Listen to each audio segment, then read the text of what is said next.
Hola, bienvenidos al canal. Hoy vamos a tocar un tema importantísimo. Estamos en el tema 3, que ya como habíamos avisado íbamos a hablar de la economía científica, un tema clave. Ya sabéis que para el tema 4 voy a ver el tema de cómo evitar ese riesgo de la Tercera Guerra Mundial, que curiosamente estos días, sin haberlo yo previsto, se ha puesto de moda por los ataques a Irán. Pero eso lo veré en el tema 4. En este momento lo que vamos a hablar es exclusivamente del concepto de cuando yo me refiero a economía científica, exactamente a qué me estoy refiriendo. Entonces, el método científico, lo que es la forma de buscar la verdad.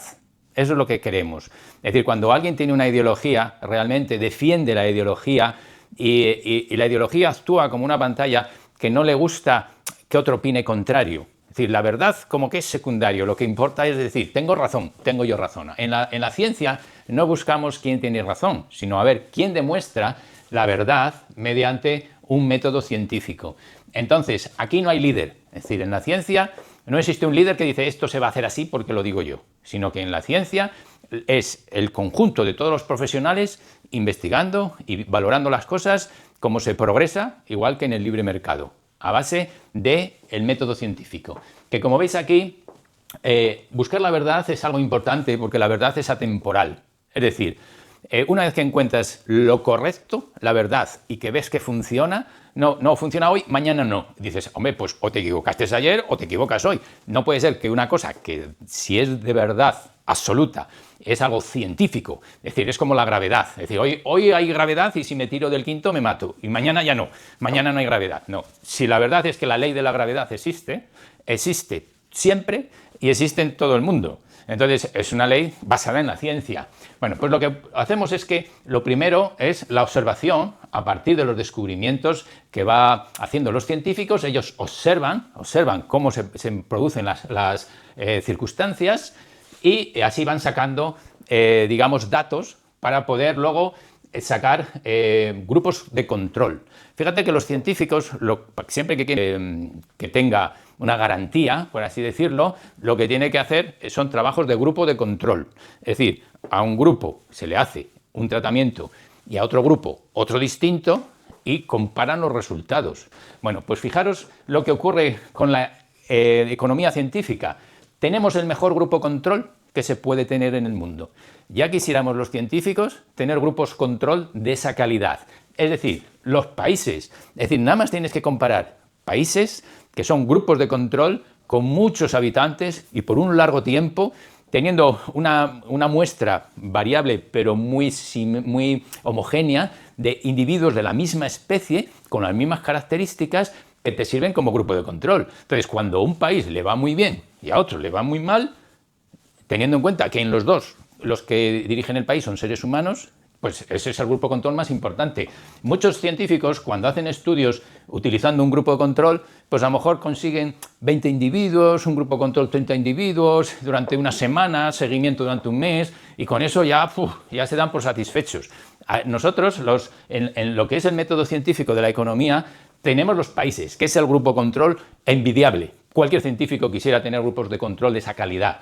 Y lo que sí tienen que hacer es el ceteris paribus, es decir, cuando quieres saber si una cosa funciona, lo ideal es modificar solo una variable, porque si pones dos variables, ya no sabes si fue por culpa de una, si fue por culpa de la otra o fue por la suma de los dos. Entonces, siempre que se hacen movimientos en cualquier grupo científico, las muestras tienen que ser similares y luego hacer una variable, es decir, vamos a hacer solo una variable. Y entonces compara los resultados. Si los resultados son significativos, pues claramente esa variable es importante. Una vez que has hecho el grupo control, analizas los resultados. Y los resultados en la economía científica serían los indicadores en los que vemos cómo hay países que les va mejor y países que les va peor. O sea que esto es pura ciencia.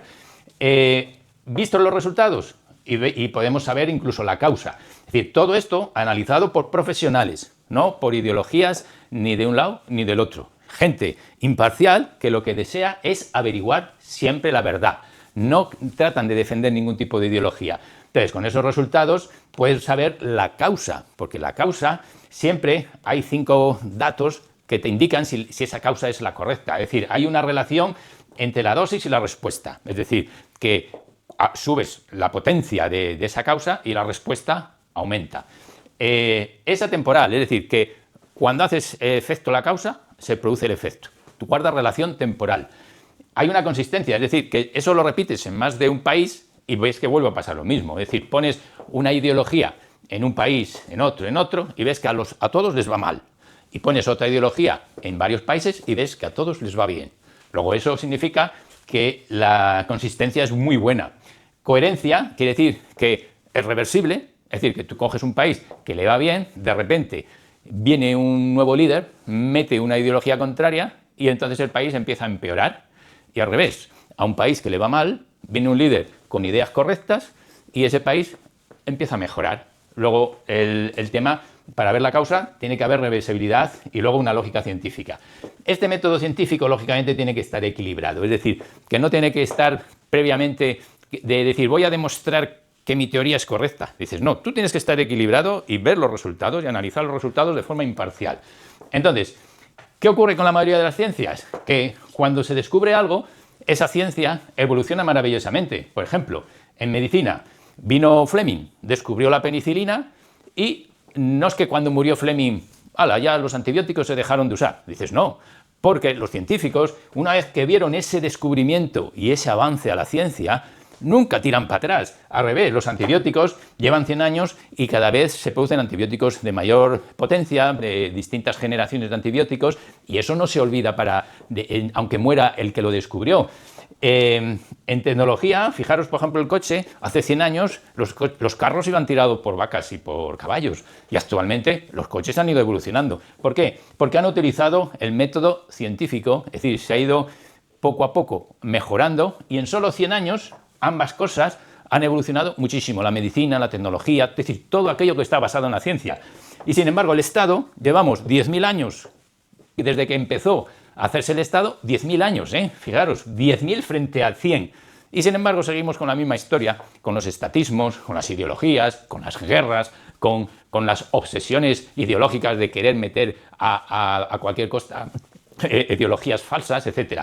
¿Por qué? Porque no quieren basarse en la ciencia. Entonces, la economía que utiliza el libre mercado, es decir, tiene que ser científica. Aquí en el libre mercado es donde estamos todos, es decir, el 96% de la población tiene su trabajo, se levanta, madruga, trabaja, hace las cosas y luchando día a día, cada uno en su profesión, pues va haciendo que el mercado funcione. Y lo que tenemos que hacer es que los descubrimientos que se van haciendo para que el libre mercado funcione, nunca olvidarlos. Aquí tenemos a grandes hombres dedicados a la ciencia de la economía que hicieron descubrimientos maravillosos, pero parece como que se olvida. Dices, fíjate que Adam Smith ya en su momento se planteó, porque hay unos países que les va bien, que están más desarrollados, y hay otros que están fatal, es decir, no evolucionan, siguen siendo como aldeas, no tienen ni calles, ni tienen las infraestructuras. Bueno, pues él enseguida se lo planteó. Fíjate que estamos hablando de hace 3 siglos. 3 siglos. ¿Os imagináis que a Fleming le hubiéramos hecho lo mismo? Descubre la penicilina y dijéramos, bah, ni caso. Bueno, pues curiosamente, Adam Smith, en efecto, escribió su libro La riqueza de las naciones, demostró cómo la clave era el libre mercado, la libertad, la mano invisible, pero que, bueno, le hicieron algo de caso, porque en los países europeos, en efecto, se tomó esa idea de mantener la libertad y el libre mercado permitió la primera revolución industrial. Esa gente que emigró a América, Estados Unidos, emigró con esa idea de libertad.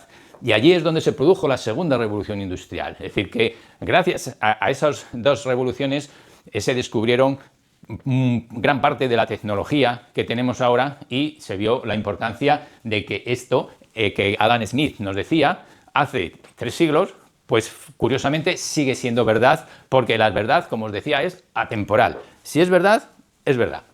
Entonces, mira, tenemos aquí a Carl Mengel, que escribió su libro de la teoría del valor, en la cual demuestra cómo el valor es subjetivo. Bueno, pues curiosamente, si miramos la línea del tiempo, Adam Smith hace 3 siglos que nos dio la teoría de la importancia del libre mercado, vino Karl Marx y vio que la sociedad capitalista no le gustaba, lógicamente, muy bien dicho, porque a mí tampoco me gusta. Lo que pasa es que él lo interpretó y sacó su teoría del valor, que su teoría del valor sí que, desde mi punto de vista, sí que es errónea. La veremos en otro vídeo, hoy no me voy a meter, pero sí que es cierto que pasó un hecho, por eso pongo la línea del tiempo, pasó un hecho curioso, y es que justo cuando él escribió el libro del Capital, que en 1867, bueno, pues la teoría del valor, es decir, unos años después, de Carl Menger demostró que la teoría del valor, es decir, era subjetivo y marginal.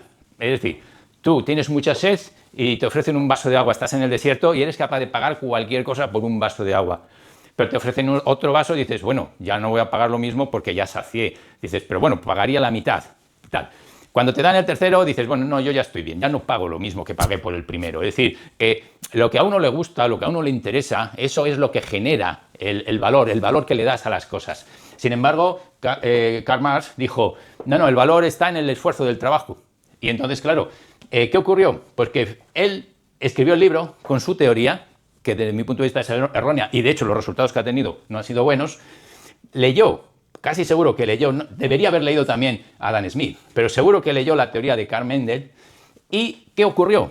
Que él había escrito 3 libros y en vida solo publicó el primero.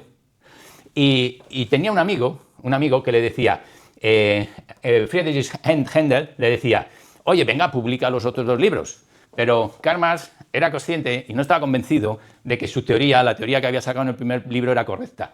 Y nunca, en vida, nunca quiso publicar los 2 libros. Salvo cuando murió, que cogió su amigo sí que los publicó. Bueno, pero hay que reconocer que él fue honesto, de que desde el punto de vista que en el fondo era consciente de que no estaba en lo cierto. Después siguieron viniendo más profesionales de la economía, donde razonaban, daban sus teorías, pero con razonamientos lógicos, intentando demostrar las cosas. Tenemos a Mises, que fue un economista de mucho prestigio en su tiempo, y tenemos a Hayek, que es buenísimo, de hecho recibió el Premio Nobel de Economía en 1974, y que además Hayek se esmeró muchísimo en tratar de explicar y argumentar las cosas, e incluso hacía debates con Keynes en televisión, grandes debates, intentando demostrar que su teoría era correcta. Bueno, pues ¿qué ocurrió? Pues que al final él llegó a la conclusión de que no hay forma, que por mucho que razones, por mucho que expliques, como alguien tenga una ideología, no le sacas de esa ideología. Y entonces, bueno, aquí tenemos otro premio Nobel también buenísimo, pero hoy nos vamos a centrar en Hayek. Esta hipótesis, la hipótesis de Hayek, donde la representa así, en forma de pirámide invertida, y entonces él describe 3 mundos. Sería el mundo de la ciencia, donde, digamos, ahí están las matemáticas, la física, la química; el mundo de la acción humana, es decir, el mundo de las ideas, de la subjetividad; y luego ya un mundo superior, en el caso de los que crean en Dios, pues sería un Dios que lo sabe todo, que lo que más se acerca a ese Dios que lo puede saber todo sería el libre mercado, es decir, la inteligencia global, la que aportaríamos todos si nos comportáramos como científicos, no como ideologías. Lo que sí él llegó a la conclusión es que en el mundo de las ideas era imposible ponerse de acuerdo. Y tiene razón.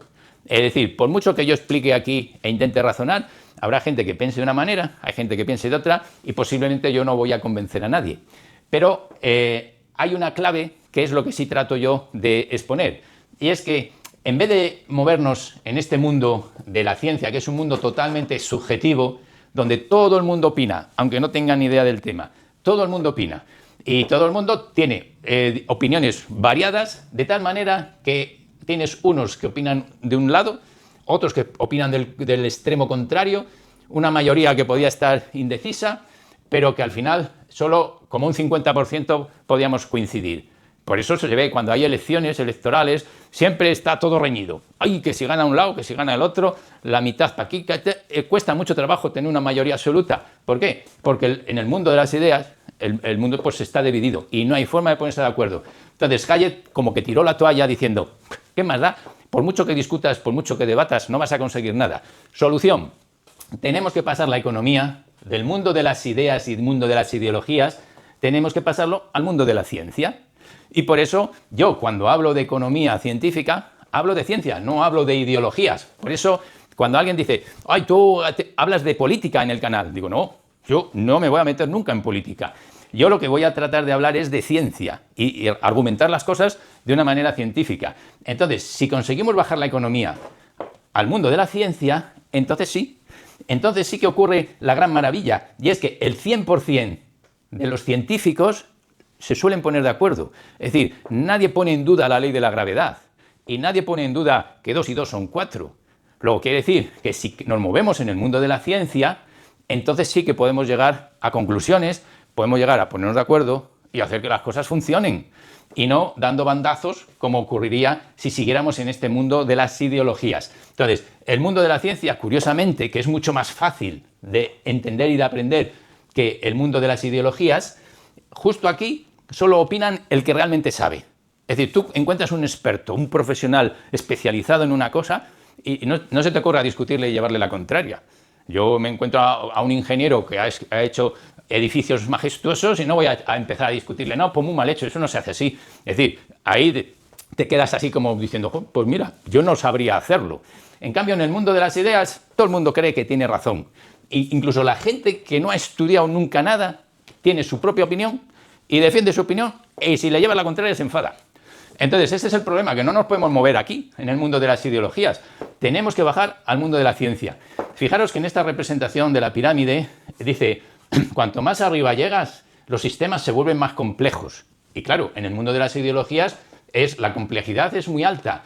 Sin embargo, cuando bajas aquí, son sistemas más simples, es decir, son muchísimo más fáciles de entender. Y además, digamos que las leyes físicas que lo explican son más fáciles de entender.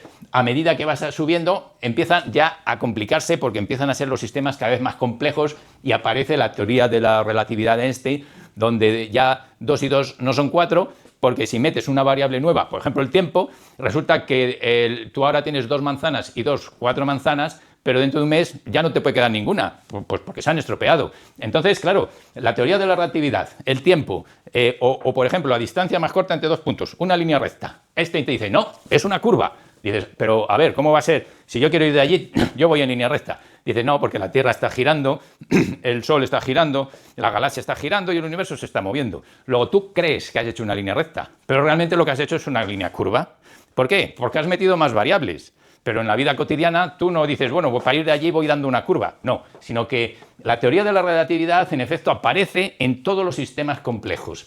Entonces, bueno, lo que tratamos es decir, la clave, la solución es que la economía, si la bajamos al mundo de la ciencia, si conseguimos que los derechos humanos realmente se pongan en práctica, que se creen instituciones sólidas como el GPL y empezamos a movernos en un mundo científico, conseguiremos que el mundo mejore muchísimo.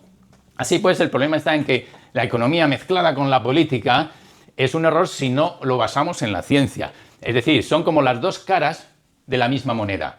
Pero ¿quién tiene que predominar? Pues tiene que predominar los profesionales que saben de economía con mayor porcentaje que la política, y sobre todo si está basada en ideologías. Así que juntos los expertos suman el conocimiento de la ciencia y van haciendo que la inteligencia global, que es la que hace que el libre mercado evolucione, de que se vayan inventando cada vez cosas mejores, como ocurrió con el coche, como ocurrió con la tecnología de los ordenadores, como ocurrió con los aviones. Es decir, todo eso que solo ha pasado en 100 años, sin embargo el Estado lleva 10.000 años sin moverse. Así, necesitamos que mejore todo, la productividad, el bien común, los derechos humanos, y dejemos los extremos, es decir, tanto el extremo hacia la izquierda como el extremo de capitalismo de clases hacia la derecha. Lo normal es que por la ley del péndulo, el péndulo al final acaba siempre en el centro.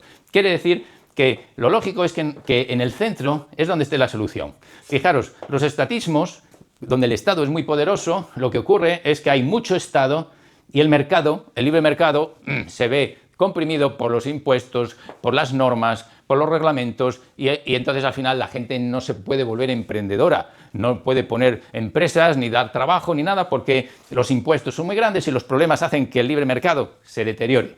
En un Estado capitalista ocurre una cosa contraria, es decir, va un poco mejor que los comunistas, pero también se produce una falta de derechos humanos. Es decir, los que están en el poder aprovechan esos privilegios y se quieren volver conservadores. Es decir, no quieren perder sus privilegios Con lo cual, hay una falta de derechos humanos en lo que es igualdad en la salida. Es decir, que no puede ser que si la mayoría de la población es pobre, no se haga nada para que esa gente no pueda ascender en la clase social. Entonces, el capitalismo de clases tiene ese inconveniente, que el que nace rico es rico, el que nace pobre es pobre, y eso, lógicamente, pues tampoco es correcto. De hecho, Karl Marx, cuando vivió esa época, él veía que estaba ante un capitalismo de clases y, en efecto, estaba en contra, igual que yo. Pero él, claro, la solución que dio fue la violencia, la revolución. Dices, no, tenemos que evolucionar de forma pacifista, de forma pacífica, y acercarnos al centro. Entonces, cuando estamos en el centro, es decir, en los estados democráticos liberales, que son los que mejor funcionan y a los que tenemos que aspirar, la representación gráfica de la sociedad tiene forma de rombo. Y entonces, por eso es muy fácil, esta representación gráfica es muy interesante, porque es muy fácil de ver. Tienes la clase media, que es la que predomina, algunos que les puede ir un poco mejor porque han trabajado, han estudiado y se esfuerzan, y otros que les puede ir un poco peor porque no tienen esa misma motivación. Entonces, lo lógico dentro de la sociedad es que tengas esa variedad. La mayoría esté en el centro, algunos mejor y otros peor. Esa es la representación gráfica normal del ser humano tal como es, porque hay de todas clases. Muy nerviosos, muy tranquilos, muy trabajadores, menos trabajadores, gente más violenta, gente más pacífica. Es decir, tenemos esa variedad que hace que no nos puede ir a todos por igual, sino que depende de cómo nos portemos o cómo nos esforcemos o cómo trabajemos. Entonces, la forma de ver el Estado no es mucho Estado y poco mercado, sino lo que es un Estado minarquista y un gran mercado. Y entonces, en esta representación gráfica y con un Estado de tamaño adecuado y un mercado funcionando libremente, que la gente prospere, que la gente tenga buena renta per cápita, que no haya paro, que la gente trabaja, que se puede comprar un piso con el sueldo de un par de años o 5 años, una cosa razonable, no que digas, vamos, no puedo comprar un piso en la vida. Entonces, todo eso es porque ha sido manipulado el mercado. No se ha dejado a que los profesionales puedan construir, equilibrar y ver la oferta y la demanda y ver los precios para que se equilibren, porque ya lo veremos en otro vídeo, el precio es algo que tiene que equilibrarse él con la oferta y la demanda. No hay otra forma. Si lo manipulas, luego no funciona correctamente. Entonces, aquí vemos esta diapositiva, que ya la hemos visto en el tema anterior, cómo dices lo que decía Adam Smith, ¿por qué hay países que les va mejor y países que les va peor? Bueno, pues él dijo, es por falta de libertad. Esa libertad que permite a la gente esforzarse, ilusionarse, motivarse para trabajar y conseguir mejorar su vida. Entonces, esto, si nosotros ahora hacemos aquí en este esquema una comparativa, por eso es por lo que decimos, ¿qué sistema es mejor? ¿Un sistema de libertades o un sistema donde tengas un líder que toma las decisiones por ti y que pega bandazos porque según el líder que te toque, pues puede tomar una decisión u otra? Bueno, vamos a ver las diferencias entre lo que es un Estado liberal donde tendríamos esa institución GPL que la formarían los países que están más desarrollados, es decir, en aquellos en los que se había fijado Adam Smith, y aquellos que siguen con ideología estatista y que según el líder que te toque, pues es una lotería, porque te puede tocar un líder bueno o te puede tocar un líder malo, y sus decisiones van a repercutir sobre todo el resto de los humanos. Entonces, ¿qué diferencias hay? Por ejemplo, en inteligencia. Aquí se utiliza la inteligencia global, porque como lo que se busca son instituciones sólidas, con comités de expertos, profesionales, con un buen currículum y con unos buenos resultados, pues entonces vas a utilizar la inteligencia global, es decir, la de todos los humanos intentando arreglar el tema. Sin embargo, aquí tenemos la inteligencia individual, es decir, que el líder decide y si decide mal, pues nos aguantamos. Entonces, esta es la diferencia. Aquí es inteligencia individual y aquí es inteligencia global.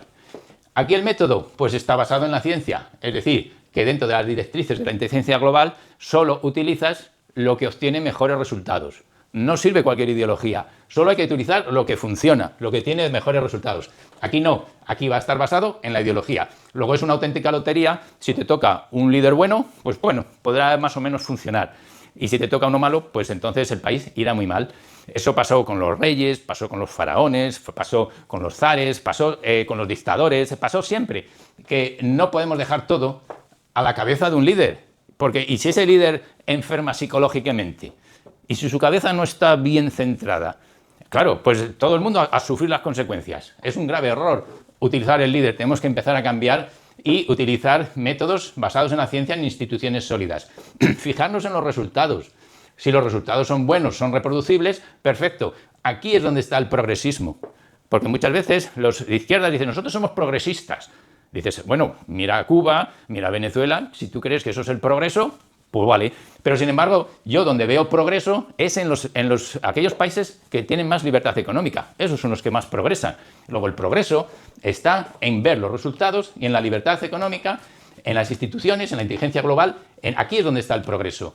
Sin embargo, aquí es muy irregular y muy impredecible porque depende de la cabeza de una sola persona. Luego no es lo mismo. Respeto a los derechos humanos.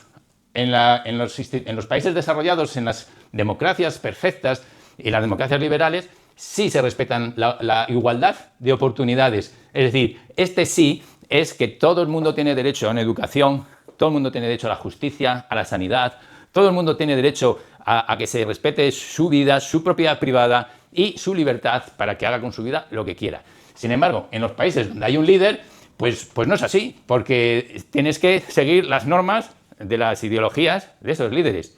Y si vas en contra, te vas a meter en problemas. Y sin embargo, los que están haciéndole la pelota, pues esos tienen privilegios y si están apoyándole en su ideología, muy bien, les va muy bien. Pero como se muevan, no salen en la foto. Es decir, en el momento en que alguien se pone en contra del líder, corre peligro incluso su vida. No que digas, oye, te echamos de aquí. No, es que te pueden incluso matar. Luego esto es una de las características. Profesionales expertos, aquí sí, porque necesitan un currículum, necesitan unos estudios, que sean expertos, estén especializados, que tengan ya unos buenos resultados y que hagan unas oposiciones para poder ocupar esa institución. O sea, tienen que demostrar que sirven, que valen. En cambio aquí no, aquí va por enchufismo, es decir, a dedo ideológico. Como pienses igual que a mí, hoy te subo, te doy un puesto, te doy un trabajo, te doy un sueldo, te doy no sé qué, y en el momento que me lleves la contraria, fuera. Entonces, eso es muy incorrecto. Las instituciones y las leyes tienen que estar equilibradas, no tienen que beneficiar a nadie, solamente al bien común. Es decir, conseguir que los estados que funcionan bien van al bien común, porque todos sus ciudadanos van a disfrutar de ese bien común, por el cual pagamos impuestos, para que se construyan infraestructuras y para que tengamos los países desarrollados.